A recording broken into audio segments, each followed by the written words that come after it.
Welcome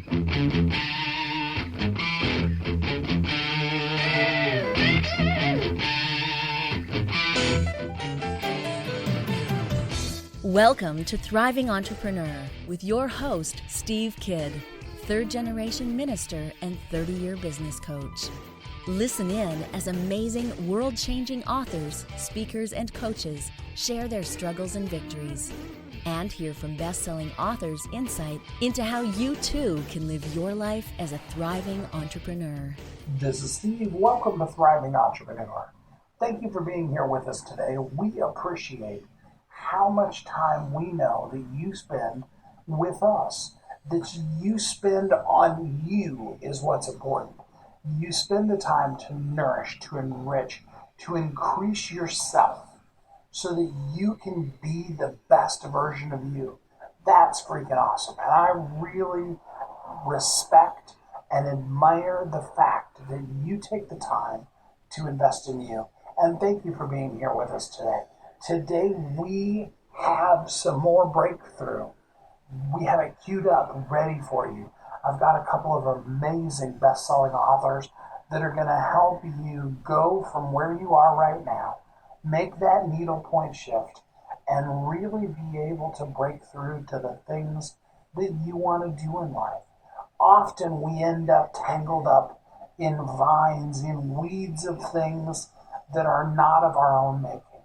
We find ourselves unable to be the unstoppable, amazing person that we are, especially in our business, because all of this stuff from our past keeps coming in. It keeps jumping up on us. You know you know what I mean. I know you understand what I'm talking about.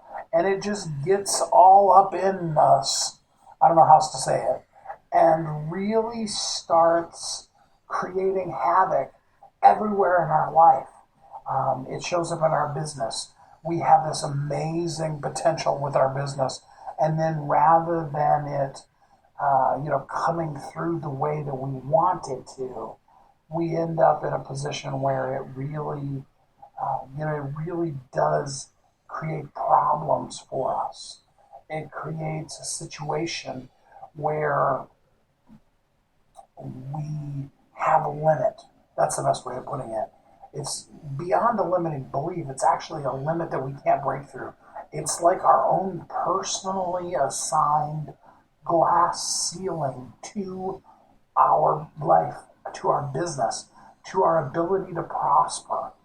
All abundance is ours. All possibilities and potential are there for each one of us. But then we bring our stuff. We bring our stuff into everything we do. So, we bring it into our business. We bring it into our relationship. A relationship is a perfect example of this. Think about it, okay? You meet this amazing person. I'm not just talking about you're casually dating for sport, but you're really serious about meeting that person to fulfill your life. And you meet this amazing person, and things are perfect, You tell all your friends that this is the person you're going to marry, and they're so amazing, and they have no flaws and no faults. Remember that part of your relationship? We've all been there. And then you get to the place where you join your lives together. You get married, and you begin to start having a family. And then all this stuff that you're tangled up in, it gets in the way, right? You start blaming each other for things that aren't necessarily the other person's issue. It's really your stuff coming into the relationship and gumming up the works. I don't know how else to say it. It's sad, but it's very true. That is very often the place that we find ourselves. And, it is what it is. I don't mean any form of judgment in that. It's just part of the human experience. And so what we have to do is deal with those things in our life. We work on being the best version of ourselves. Now, we never get to the place where we're perfect, so just throw that one out. But when we get to the place where we're bringing the best version of who I am right now today to the relationship, and we're in a relationship with somebody who is doing the same thing, they are, with everything in them, bringing the best version of themselves to the relationship, that is a successful relationship. And then the same thing happens in business. So we start a business, it's exciting. People want it. We're getting sales, we're making money. And then those old entanglements come back. They start grabbing a hold of us and pulling us back down to the place that we were before we started the business. And so then instead of the business continuing to grow, it levels off or maybe even starts decreasing. Have you ever seen any of the shows on TV where where there's a business coach coming in and helping a person? Often that's the case. They had growth year 1, 2, 3, 4, 5, and then year 6, they kind of turned a corner and they've been declining since. And that's, a lot of times what happens, and it's just our stuff that gets in the way. But you need to understand, before you even take on the process of untangling, you have to understand that within you is an unstoppable force. There is the not just desire, but the ability to succeed exceedingly abundantly above all that you can ask or even think. So why don't we see that level? It's because of our stuff. It's because just like you can be in a dense part of a forest and up high enough that you can see that it's not that far to the end of that forest, but the place that you're in, you need to get out the machete and chop your way through the rest of that forest to that place where it's easier to walk. Now, again, like he said, we never reach perfection, so there'll be more things. But as we begin to address that stuff in our life, we untangle ourselves, we chop our way out, we can then live in the place of our unstoppable nature. We can allow it to shine, to thrive within us. And we can, from that, have something, and this is my favorite part, something amazing happen. We can do our part to help change the world. Think about that for a minute.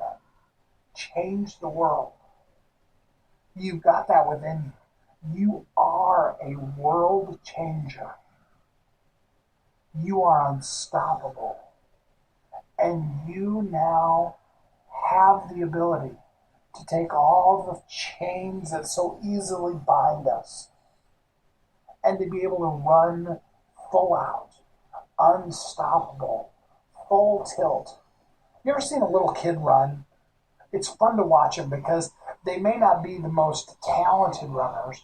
It's not like they're going to join the Olympics, but they just run with a total abandon. They run until they run into walls. They'll be running across the gymnasium and they're going far too fast to be able to stop at the end, or they even don't even think about the fact that they need to stop. And next thing you know, boom, they've hit the side of the wall in the gymnasium. I'm not making fun of them, but it is so cute to watch because they just do things full out. Nobody, no child has entanglements that stop them. It's life that puts that on there. And we all want to get back to the place where our unstoppable nature meets our untangled self, where we step away from the things of our past, forgive and release, and blow out like a rocket exploding out into space into that amazing next, that future that is there for you, so that you can live as a thriving entrepreneur. Don't go away. We'll be right back. You've heard Kathy and I talk about it. You've seen the workshops. You have watched as others of your friends have become a best-selling author. And now it's your turn. Let me ask you this. What would being a best-selling author do for your business? Over 80% of people surveyed said that they want to write a book, which means that if you're listening, you probably are one of those people. Now is your time because you have a message that needs to be shared. That message is not for you. It's not for your ego. It is because it serves other people. Kathy and I are here to help you share your unique brilliance with the world. All you need to do is go to WeHelpYouThrive.com, check us out, and find out how you can be a best-selling author today. Welcome back to Thriving Entrepreneur.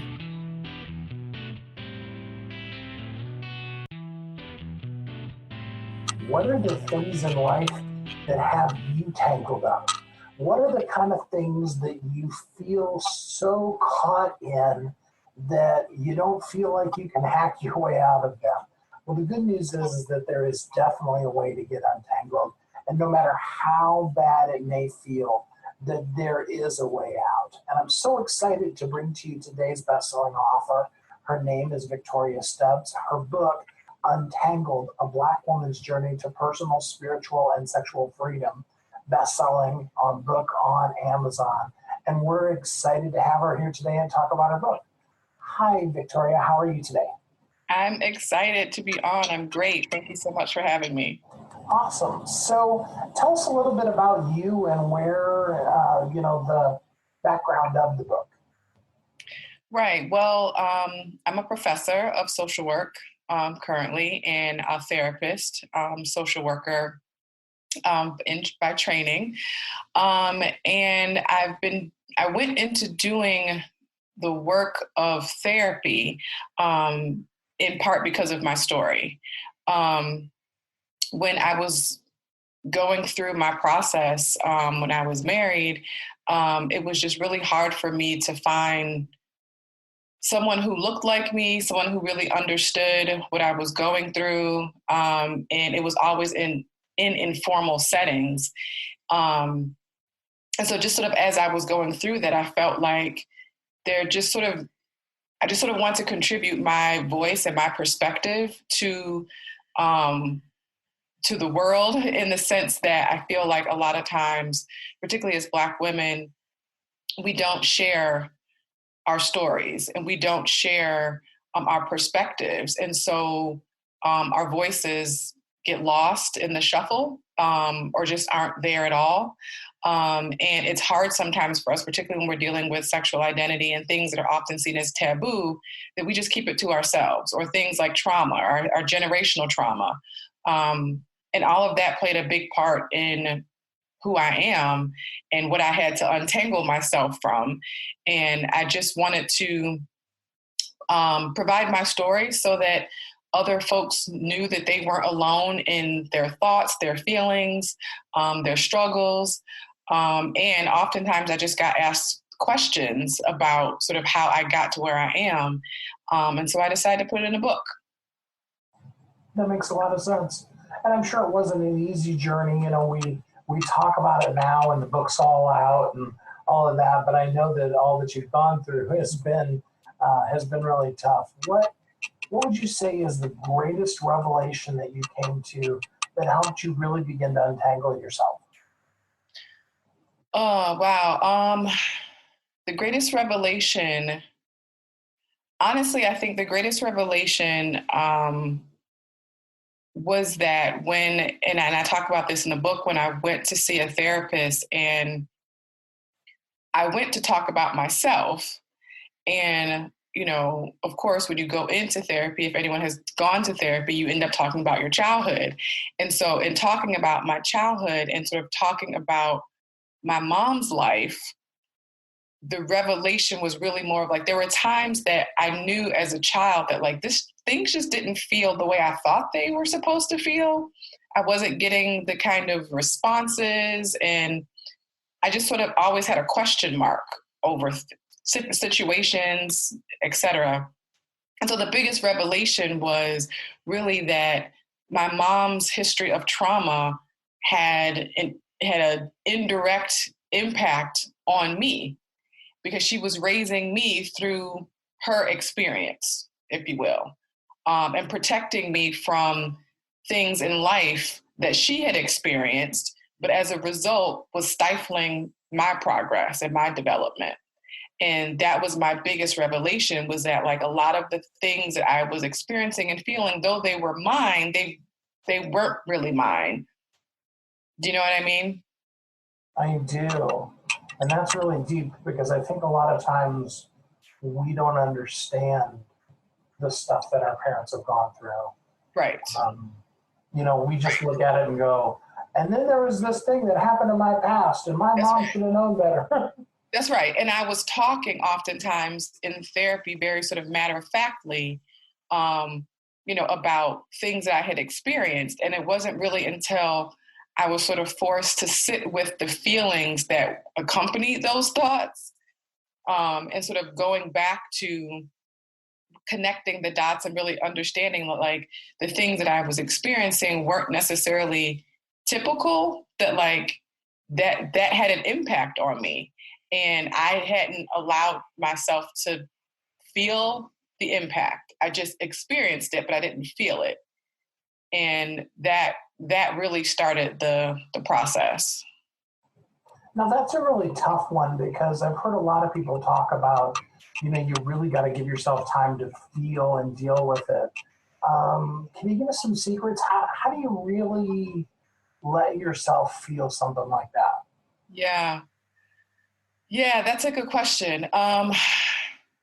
It's funny because it was sort of a two-part process, in that I got it intellectually. And even when I had my moment with my mom, again, that I talk about in the book, where we had our sort of breakthrough moment, and I asked her, what happened to you, right? Like, what was going on in your life? And so intellectually I understood it, but then it literally took like 48 hours for it to sink into my body. And I really had to surrender. And I know that may sound really sort of woo-woo, but you have to surrender to it. Like I was in a position at the time where my thoughts and the cerebral parts, the intellect, I didn't allow it to get in the way. Like I finally heard and received my mom in a way that I hadn't before. And I just surrendered to what I was feeling. Even if I couldn't explain it, I just surrendered to it. And a lot of times we don't surrender to it because we think that the feelings aren't going to go away ever in life. That like, if I'm sad now, if I'm crying now, I'm going to cry for the rest of my life. I'm going to be sad for the rest of my life. And that's not the case, because feelings aren't meant to be stagnant. They're meant to be dynamic. They're meant to, give us a message and then move through so we can experience something different. And so when we surrender to what we're feeling at the time, we allow that feeling to tell us, move through, and then we can figure out from there what we need to do with it. That is so powerful, because I don't know how many times I've heard people use I can't let it go because I don't have time, and if I ever start, I'll never stop. That's right. That's right. That's right. And when you hear it back, it sort of almost sounds comical. Sort of like how you chuckled, like it sounds comical that like, do we like, even when good things happen to us, we often aren't happy all the time, right? We have ups and downs, even just throughout the day, right? And so we know that we're not going to stay in that place forever, but we just feel like if we go to those dark places, that it's going to be so dark and it's going to be so hard that we're not going to be able to get out.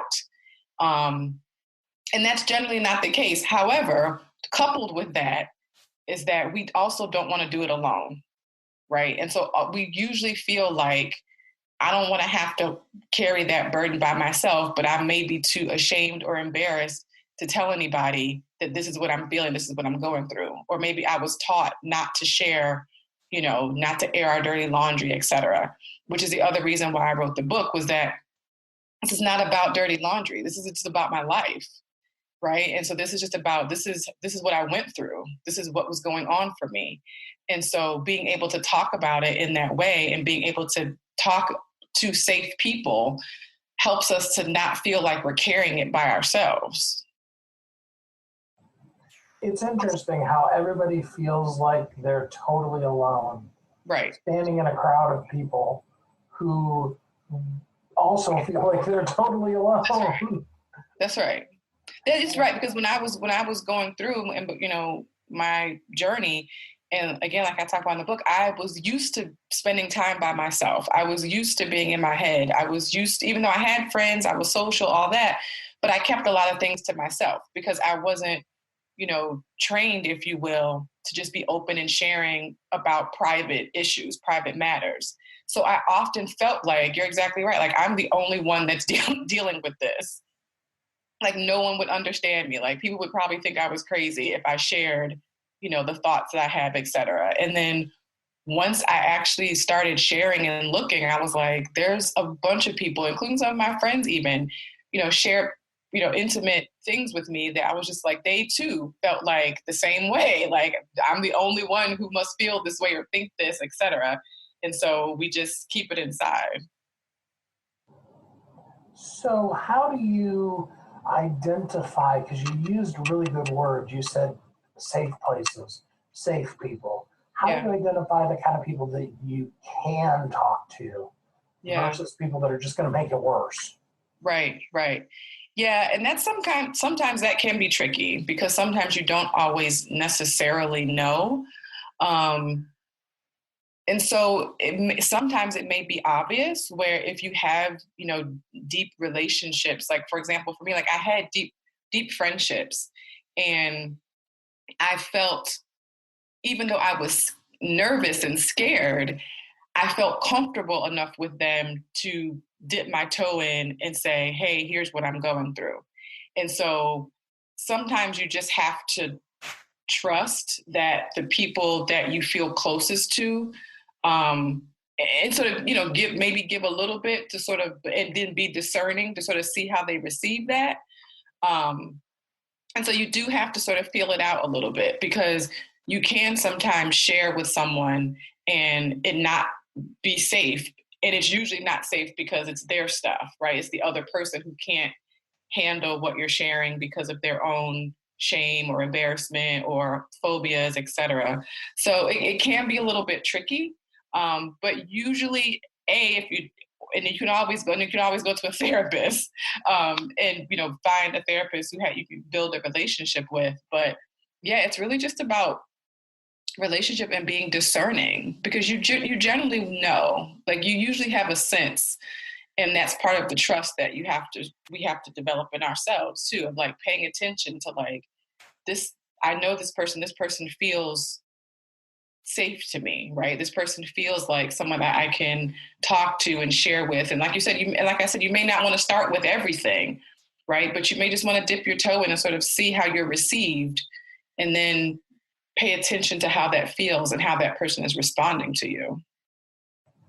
Yeah, I think that's real key to a lot of times when a person does finally share, they unload everything on some poor unsuspecting individual. That's right. And it's too much. It's too much. So you do have to be discerning and, use judgment and have good boundaries, as far as like, let me just give a little bit, or sort of, ask some questions to sort of see, if this person is open to receiving me in that way. But like I said, I had close friends and dear friends that I already had intimate relationships with. So like I said, I was still scared, but I felt like I have to just step out and try. If you knew sooner what you know now, what would you do differently? What advice would you give to yourself? Ooh, if I knew sooner what I know now, I would tell myself to lean into the fear earlier, to lean into the fear. Because I think that when the longer you sit with fear, in fear, and allow it to be fear, the harder it is, because it's like you going down this dark tunnel, and it's like you just feel like it keeps getting darker and darker. But like if you lean into like, you know what, it's dark in here, but like I'm gonna embrace this and I'm gonna step into it, you know, find the tools to walk through this, it's a different kind of experience, as opposed to letting fear and letting the darkness sort of like take over. And so I definitely think I would tell myself to lean in more. And I think it's important to note that you've said several times as we've been talking that there is a place where you just need to find somebody that's professional, that really does know how to help a person. Because some things are too extreme to just ask your best friend to help you work through. Absolutely. Because your friends aren't your therapists. They're there to, you know, provide support, you know, like I call my close friends, they're my village, right? So they're there to hold me accountable and to tell me sometimes when like, you know what, this is bigger than us. You might need to go talk to somebody else who can help you process this. So absolutely, like when you really need to do the deep work, that's really when you need to see a professional. Your friends are there to help you along the way, to, you know, wipe your tears, to pour you a cocktail, to do all that kind of stuff. But the deep, deep work is really, you want to see a professional. And really, there's probably different professionals, because I was just looking at the title of your book here, and you're talking about personal, spiritual, and sexual freedom. You very well, just in those three things, may need to actually go see three different people, because, you know, a really great therapist may not be able to help you get right spiritually at all.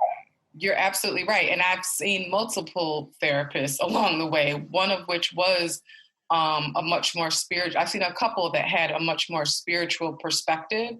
And one was even a Christian therapist that was part of her work. And as I was, you know, I wanted that perspective because of what I was grappling with and what I was dealing with and how I wanted to understand things. I've seen therapists who had a particular perspective around sex, who are sex therapists and who work specifically with couples and who understood sexuality more specifically. So you're absolutely right. And it's really about the relationship and where you are in the process, that you know sort of when you've gone as far as you can with a certain therapist, and it may be time to shift to someone else who can provide a certain type of focus or modality or even just an energy. So you're absolutely right. So the book is just chock full of great tips, things that people can actually take action on. And so now comes the time for my most unfair question. Uh-oh. Out of all the things that you suggest to people, I'd like for you to pick just one of them and give people a tip that they can take action on right now today.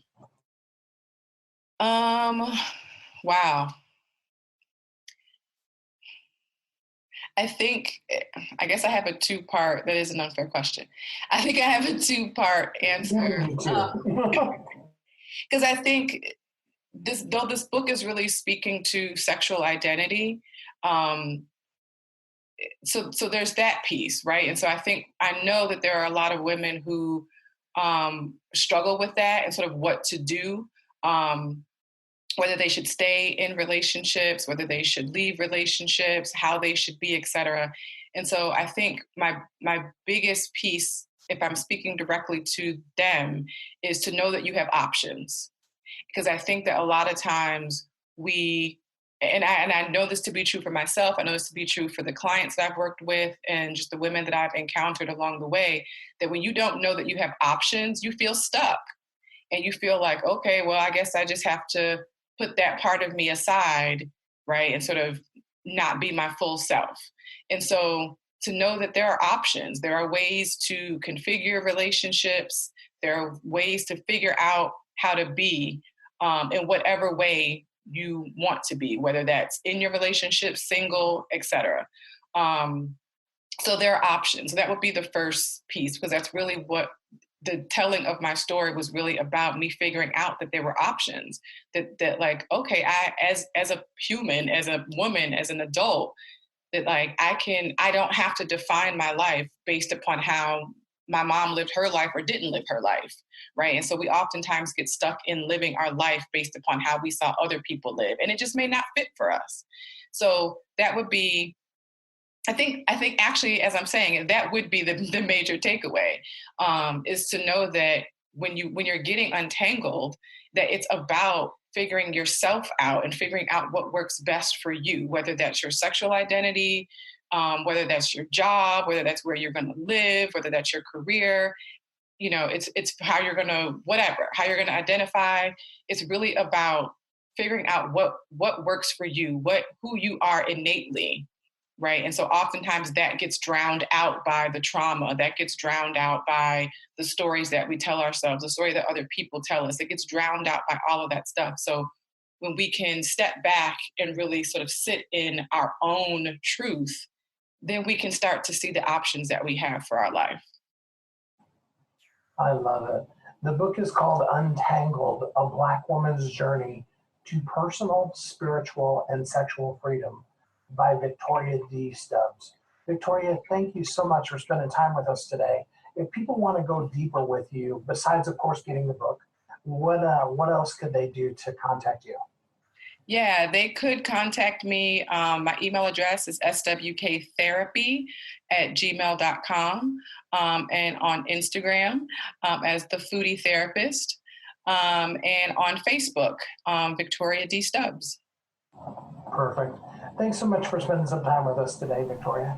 Thank you so much, Steve. Now is your time to get untangled, to remove from yourself the things that have held you back, that are holding you down, and really be able to run your race.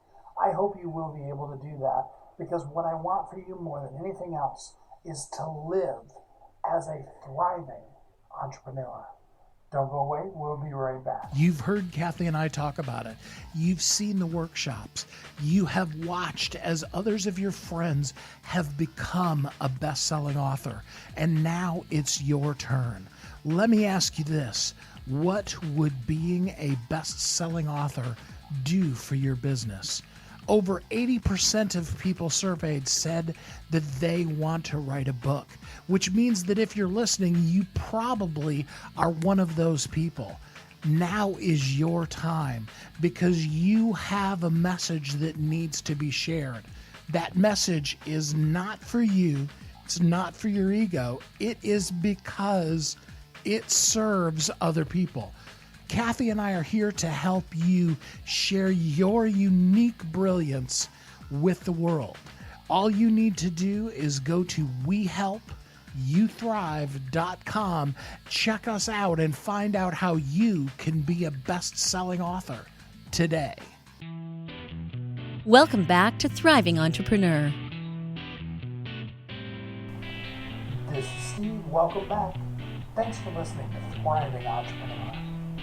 What does the word unstoppable mean to you? I mean, really, do we stop when we should keep going? Is there some ways to really build an unstoppable business? Well, I think there is, and I'm so excited to be able to bring to you best-selling author Bridget Irby with her book, Unleash Your Unstoppable Business, The 10 Commandments for Entrepreneurs Who Want to Rapidly Build an Unstoppable Business. Hi, Bridget. How are you today? I am fantastic. Steve, how are you? I'm doing good, thanks. So tell us, what had you come up with the 10 Commandments for an Unstoppable Business? So the 10 Commandments from an Unstoppable Business has actually been the culmination of over a decade in sales and marketing. I actually worked as a corporate scaler for almost 7 years. And it was my job, my responsibility to go in and take companies that were failing, that were losing money year after year after year, and make them financially viable. And I noticed throughout the years that there was this pattern. There were these certain set of principles that as long as I applied these principles to every business, then we would scale rapidly. And last year, I decided that I should share these principles with the world. And that's where the book came from. Well, I'm glad you did. I mean, there are so many companies out there that need it, and now we can help a whole bunch of people as opposed to just the one person, the one company at a time that you were helping. Absolutely. So tell us a little bit about your background. You said you came from a corporate world. How did all of that come together for you? It was a lovely accident. I have always been a people person. I've always really loved people, and I've always been a problem solver. And I actually had graduated as a nurse. I was working at the bedside, and I got an opportunity to go into the more administrative side, and I was functioning as a clinical liaison for a company, which basically means that I would go out and I would talk to physicians and patients about where they should go once they were discharged from the hospital. And I stepped into this marketing role. This was back in 2006. I stepped in this marketing role knowing absolutely nothing about marketing. And the very first year, I ended up leading a team of 5 people and generating over $6.5 million in revenue. Just because I love people and I love to solve problems. And I really think that that's all that it takes to build that successful business that you want. So what is, of course, obviously the person has to read the whole book in order to get all 10 of them. Right. But what is kind of the foundational key that a person really needs to embrace in order to really rapidly build an unstoppable business rather than one that is losing money? I think that so many times when we have a business that is losing money, there's 2 things that are the biggest factors. And one is that complete and total commitment. Obviously, it's different depending on how big your business is. If you're dealing with a lot of employees versus if you are a solopreneur, it's much easier to manage if you're a solopreneur versus if you're managing a team.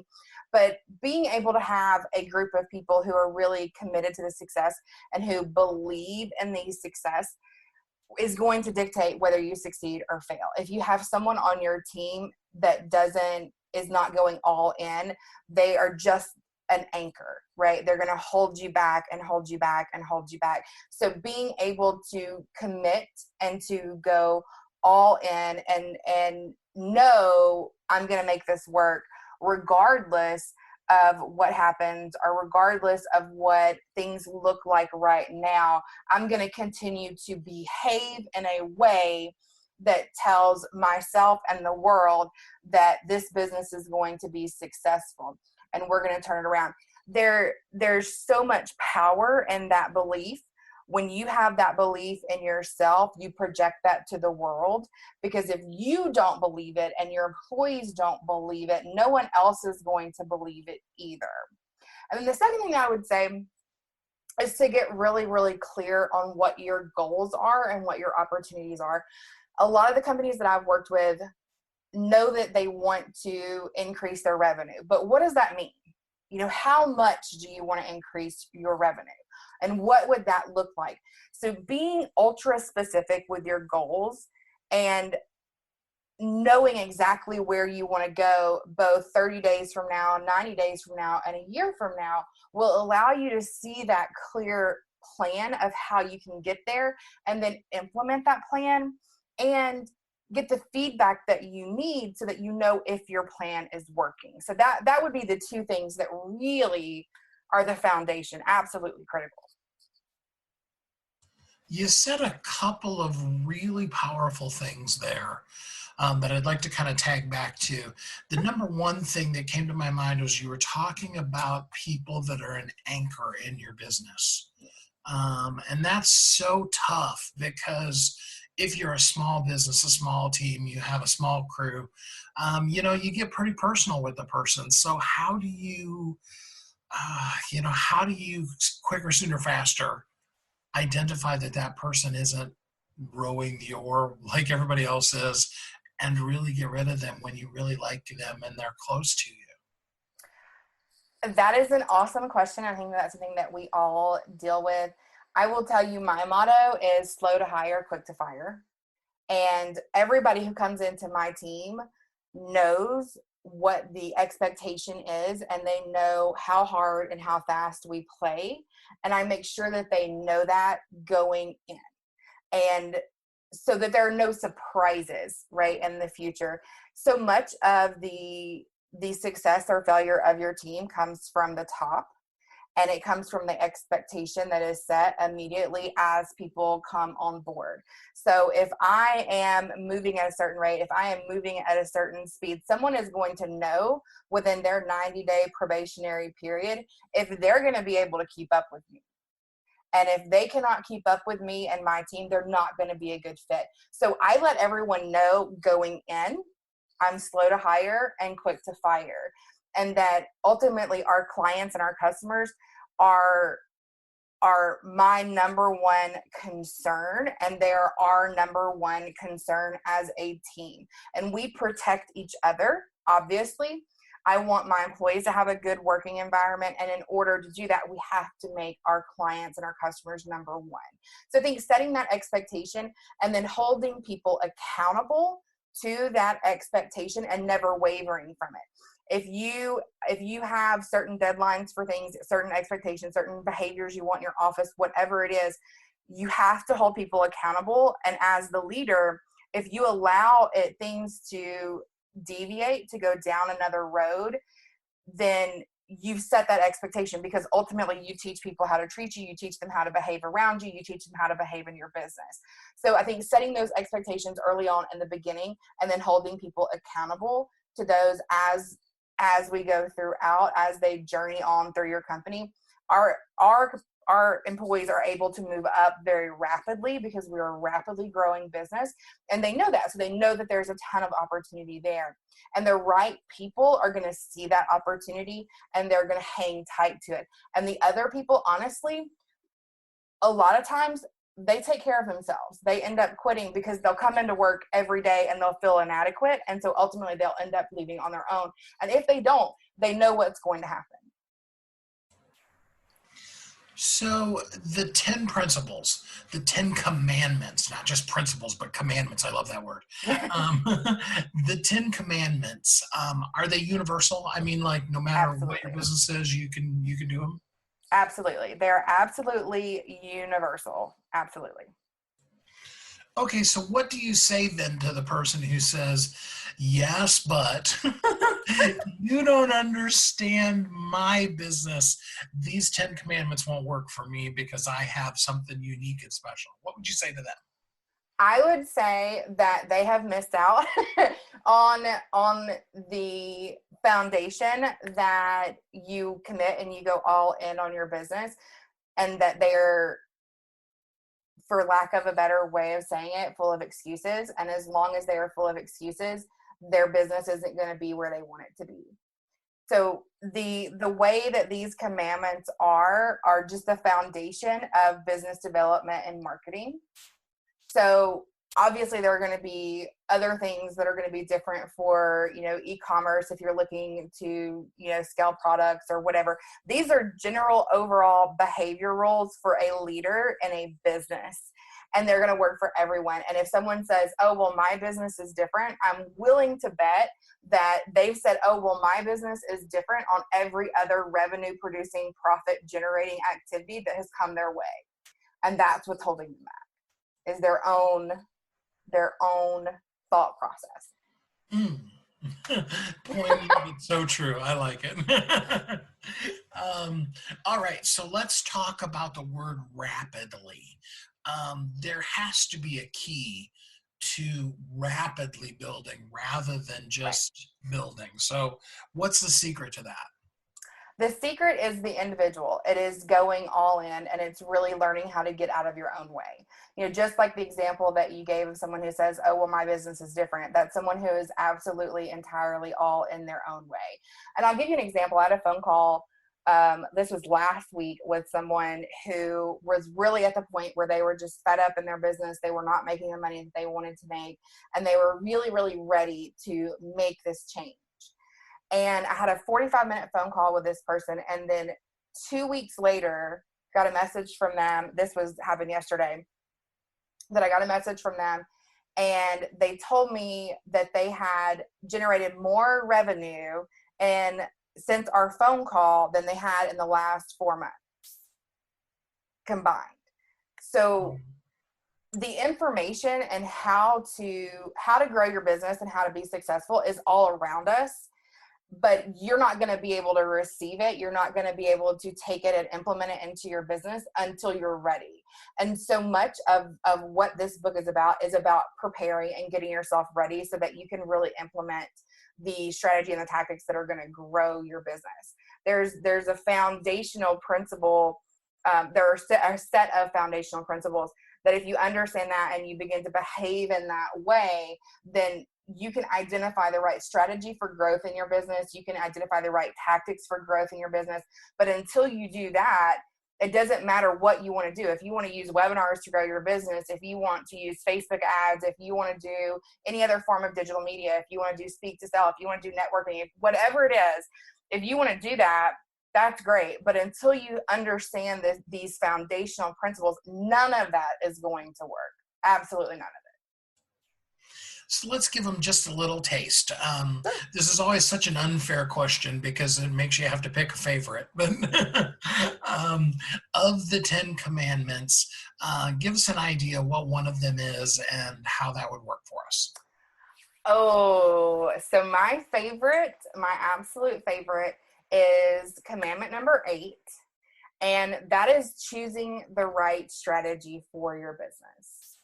And I've seen this again and again. We worked with a lot of different businesses. So we worked with solopreneurs and we worked up to these multi-million-dollar corporations. And we've done a lot of different things. And the thing that I've seen again and again is that people want this out-of-the-box simple solution. And there are tons of people, of these so-called experts, that are more than willing to sell you an out-of-the-box solution. You know, if you want to pay $500 to learn how to run Facebook ads, there's a course for that, right? If you want to learn how to run webinars, there's a course for that. There are all of these teachings and trainings for a lot of different types of people. But ultimately what happens when you don't understand these foundational principles and when you don't understand your business and your clients and where you want your business to grow, when you haven't laid this foundation and you just see an ad, or you just, basically take a shot in the dark and say, yes, I'm going to try this, and it doesn't work, then you think that you're a failure, right? You think that there's something wrong with your business, but ultimately there's nothing wrong with your business. You just tried the wrong strategy, because every business needs their own customized strategy to grow, because you have your own unique set of problems. You have your own unique set of gifts. You have your own unique set of clients, and you need something that's custom to fit your needs and to help you to achieve the goals that you want to achieve. And I'll give you an example. I had a client about 6 months ago that on her second call with me was in complete and total tears, absolute tears, sobbing her eyes out. She has a very, very significant web design agency that is world renowned, but their leads had dried up, and she had gone from having a very, very consistent and significant income to all of a sudden not, because she only had this one source of leads, this one source of revenue coming into her business, which had done well for years. But when it dried up, she didn't have anything else to back it up, and she didn't know how to market. So she had actually invested over $60,000 in different strategies. So she had done some SEO, she had done webinars, she had done several different things, and none of it worked. And on this call with me, she was just crying her eyes out. And I of course, I'm like, what's wrong? Is everything okay? And she said, no, you don't understand. She said, Bridget, I felt like there was something wrong with me, that I was a failure, and that my business was completely going to go under. And I felt that way for months. And I've just felt like I've wasted all this time and all this money. And in this short amount of time, you've shown me that it's not my fault, and you've given me a way out. You've helped me to identify the plan that's going to work me. And what ended up happening is a week after that, she closed her first $10,000 deal on her new source of leads. So that would be my favorite strategy or my favorite commandment is really choosing that right strategy. Because if you do anything else, then you can end up feeling like you're the problem. I think that's where a lot of people end up. They feel like they're the problem. They're what's wrong with their business, when ultimately there's a much easier way and a much better way that they can grow and scale their business in the way that they want to. Well, if after hearing that, a person doesn't want to read the book as well as work with you, they don't want to build a business. Let's just put it that way. Absolutely. The book available on Amazon, bestseller, Unleash Your Unstoppable Business, the 10 Commandments for Entrepreneurs Who Want to Rapidly Build an Unstoppable Business, written by Bridget Irby. Bridget, tell us how else can we get in contact with you besides getting the book? You can come to my website at bridgetirby.com and connect with me there. So at BridgetIrby.com. Absolutely. And connect with Bridget, get her book from Amazon, and begin to put into practice the 10 Commandments that are in this book. Unleash your unstoppable business. Bridget, thank you so much for spending some time with us on the show here today. Thanks, Steve. You are unstoppable. Now go live that way. Go spend your time, invest your life in living untangled and in the unstoppable nature of you. Thrive in all that you do. Kathy and I are here to help you thrive. We love helping you be the best version of yourself so that you can show up in the world as a thriving entrepreneur. You've heard Kathy and I talk about it. You've seen the workshops. You have watched as others of your friends have become a best-selling author. And now it's your turn. Let me ask you this. What would being a best-selling author do for your business? Over 80% of people surveyed said that they want to write a book, which means that if you're listening, you probably are one of those people. Now is your time, because you have a message that needs to be shared. That message is not for you. It's not for your ego. It is because it serves other people. Kathy and I are here to help you share your unique brilliance with the world. All you need to do is go to WeHelpYouThrive.com, check us out, and find out how you can be a best-selling author today. Welcome back to Thriving Entrepreneur.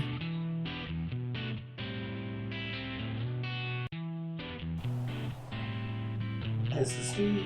Thanks for listening today to Thriving Entrepreneur. Thanks for joining in with us as we help you move from the possible entanglements that are holding you back to living in your unstoppable nature.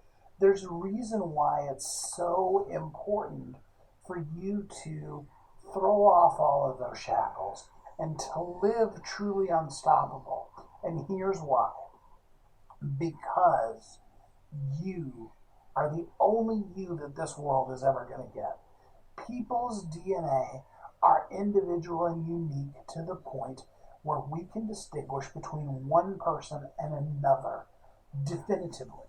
Scientifically, we can prove through DNA, this is person A, not person B. This is person A, not somebody from 200 years ago. You are unique. You are the only you that ever has existed or ever will exist.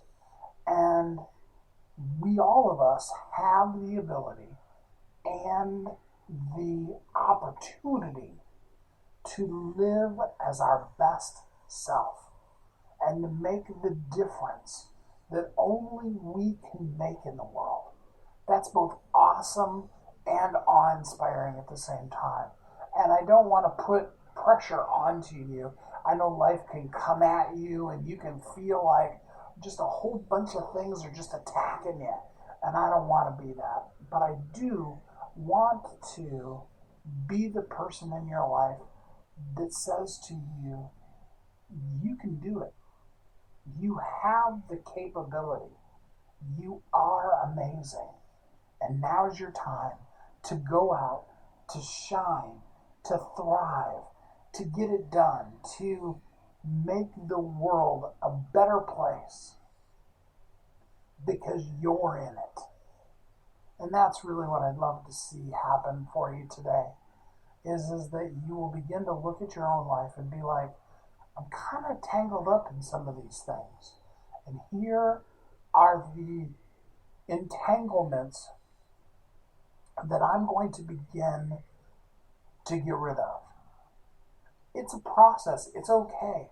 Don't judge yourself because you now have discovered that you just simply give yourself grace and permission to be untangled, to begin to the process of untangling. And allow yourself, release yourself into the unstoppable nature that is you. If you can do that, if you will, please do that. I would appreciate it, and it'll make your world, as well as all of the rest of the world, a better place. Because remember, you're the only you. Oprah was the best Oprah. We don't need Oprah Part 2. We need you, full done as the person that you were meant to be. Fulfilling that place that only you can fulfill. Because when we do that, we make the world a better place. Because you are uniquely brilliant. You were created for a purpose. The world needs you.